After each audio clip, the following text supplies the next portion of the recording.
to ChiroSecure's Empowering Women in Chiropractic, the Facebook Live show for successful women by successful women, proving once again women make it happen. Join us each week as we bring you the best in business growth, practice management, social media marketing, networking, leadership, and lots more. If it's about women in practice and business, you'll hear it here.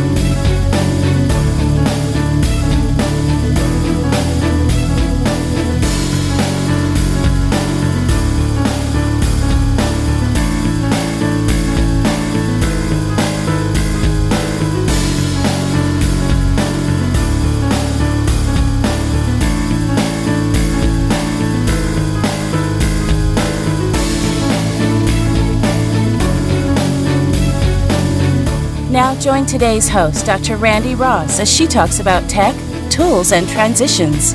And now, here's Dr. Randi.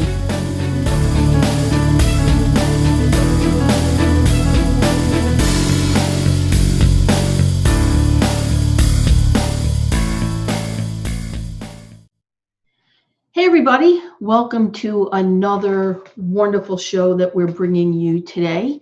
Let's first give a shout out to the sponsor of the show. That's ChiroSecure. Make sure to visit their website, give them a call, check out all their services. They're an amazing company and they really care about you, which is one of the things that makes them so fantastic. I am your host today, Dr. Randi Ross. And if you want to know a little bit more about me, you can visit my website. My company is William David Company, WilliamDavidCompany.com, or go ahead and put a comment or a question right here in our Facebook Live event. And if I don't see it for sure, our producers will get me the question. All right, well, tighten your seatbelt. We're jumping right in here. We're going to start talking about something I always get a question about, and I always figure where there's one, there's many. So we're going to talk about something called citations today. And no, that's not a speeding ticket, but could be costing you a lot of money. So let's talk about what is a citation. People always ask me, Dr. Randi, do you know what a citation is? You know, and I tell them, here's a really good definition. A local citation is any online mention of your name, address, and phone number for local businesses. Okay, now you're all local businesses. You're not internet, businesses, even though you're on the internet. So that's important. It's a way for people to discover your business. And it has a lot to do with some kind of technical search features that you don't really need to know about. You just need to understand that you have the ability to manage this. And this is really important to know. So what's kind of happening now with citations is, and there's a little bit of mixed information. Some internet bloggers that are on top of all this stuff are saying, maybe not as important as it was before. But what they all are in consensus about is that they're talking about the quality and consistency, not necessarily the quantity. And some companies out there are going to lead you to believe, oh, you have to have this on 50 or 100 local searches for it to be effective. And interestingly enough, Google has kind of altered these algorithm bot things that are always crawling to really be more about the quality and consistency and less about the number that you have. And it gives Google local information. And when it looks the same, it's good for you. When it doesn't look the same, and we're going to go over that real quickly because it's pretty simple stuff, that's when it's almost like confusion and the files don't know where to go. So it doesn't give you the benefit. And it can actually, here's the important thing I want you to understand, it could have a negative effect on your ranking. And that's why you have to understand that these little details about, I call, the virtual world of people finding you, is really important to understand. Pay attention to either if you're someone that's tech savvy and want to take the time to do it, although if it's not your business, I don't know why you want to do it, or you hire someone that understands what your needs are and do that for you. So the primary foundation of citations is just NAP. It's really simple. It's name, address, and phone number. But let's go over this for a minute. So your name should be consistent. And what I mean by that, oh, there goes my alarm for the show. Excuse me 1 second. We are live. Sorry about that. Your name should be consistent. So if you use, Dr. Randi Ross, make sure that it's the same. Don't use your middle initial sometimes and not other times, things like that. Certain states you have to write DC, that's required by law. If you're not using your name and you're using your business entity name, make sure you use that the same. If you're an LLC and you use that, then use it the same all the time. It seems a little nitpicky to be like, well, what's the difference if I use my middle initial or not? It makes a difference. That's what I'm here to tell you. It makes a difference. So have consistency. The other thing you have to realize is sometimes you really need to choose how you want your branding. And branding experts might disagree with this, but when it comes to citations, very often you're not allowed 2 lines. So if you're using your business name, when I was in practice, the name of my business was Bensonhurst Family Chiropractic, then that would be what I would use. Or if I was using my personal name, because that's how I want people to find me, be Dr. Randi I. Ross. I use my middle initial, okay? So just, pick something and stick with it. Don't think you're going to put your name in one place, your business in one place. Oh, this one gives me 2 lines, so I'm going to use the 2 lines. Again, remember what we said a second ago. Quality and consistency, okay? That's what they're looking for. So, pick a name and stick with it, so to speak. Now, women often have a little bit more of a challenge with this because often your name will change. You get married and you may want to either hyphenate or change your name totally to your spouse's name.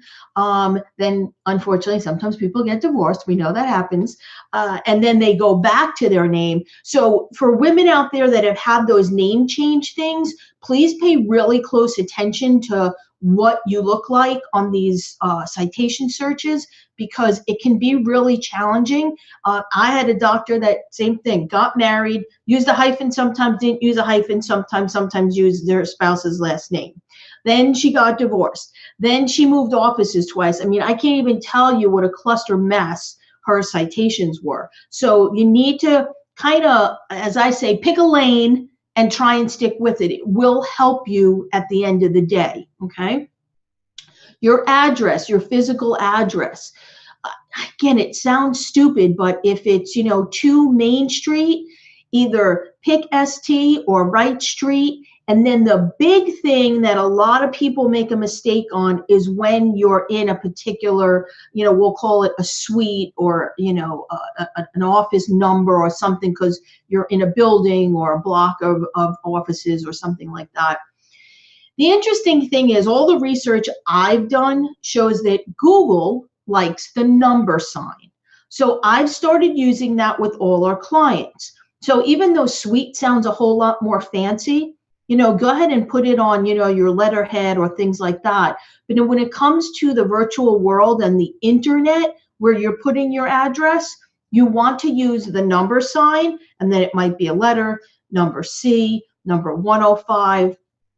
Some of them don't allow that at all, and they'll just kind of remove it. I think Yelp is one of those that doesn't allow that for some reason. But they're always changing, so that's why you got to look at this stuff also on a regular basis. So a lot of them don't like suite, and here's the thing, they'll change the spelling of suite to STE. So now you have Google that turns it into a number sign. You wrote out the word suite. Some of these will naturally change it to ST. Again, now you don't have the consistency. Again, it seems minute, but it makes a difference. So that's really important to please understand your address. Phone number is pretty obvious.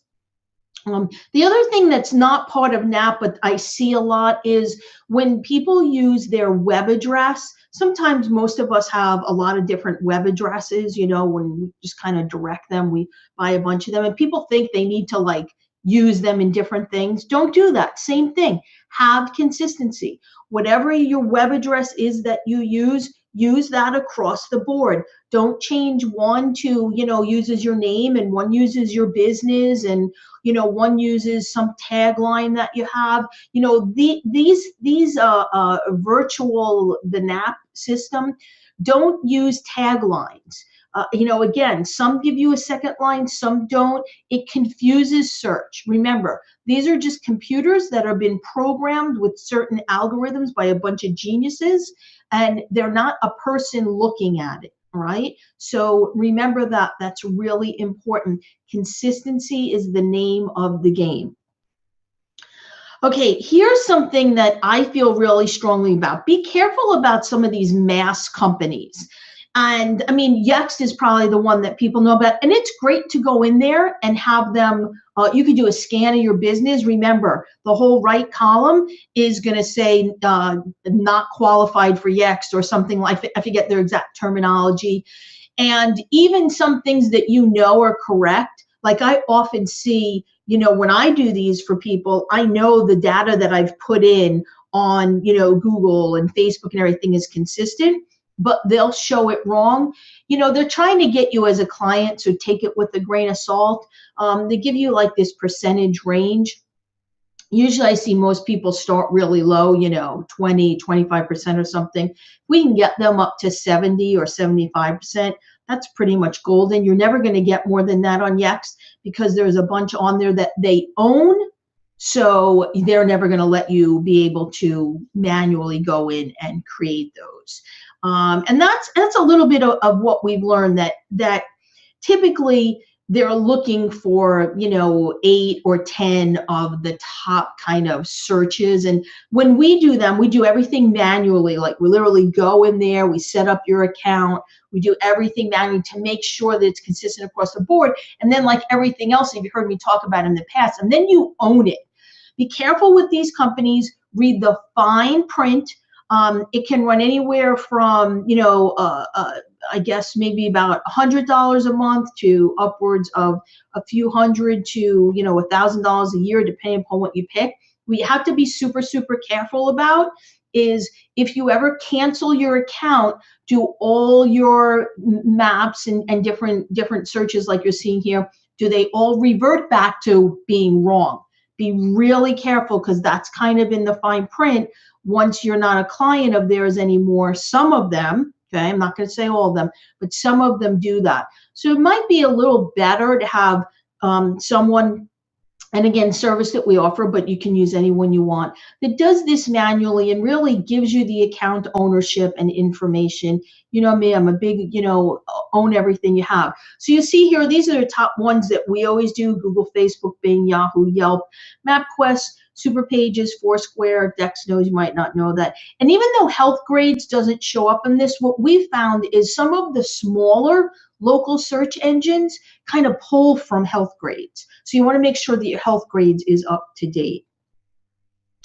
All right, well, let's talk about our 3 final things to know about citations. Consistency is more important, and the quality is more important than the quantity. That's where some of these other companies get, we'll put you on, 50 or 100 sites. You don't need to be on 50 or 100 sites, okay?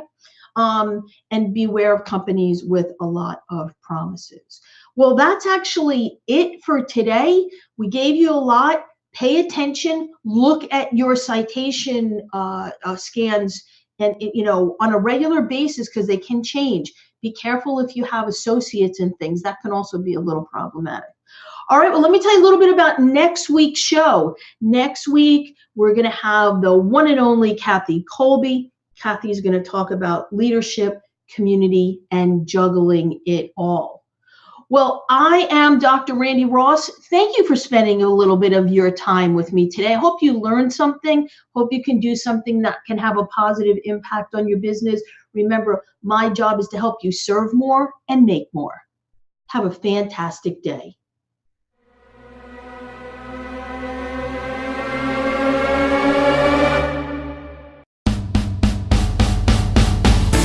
Join us each week as we bring you the best in business growth, practice management, social media marketing, networking, leadership, and lots more. If it's about women in practice and business, you'll hear it here.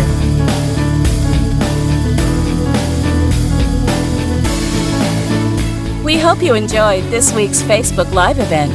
Please like us on Facebook, comment, and share. We look forward to seeing all of you next week for another episode of Empowering Women in Chiropractic.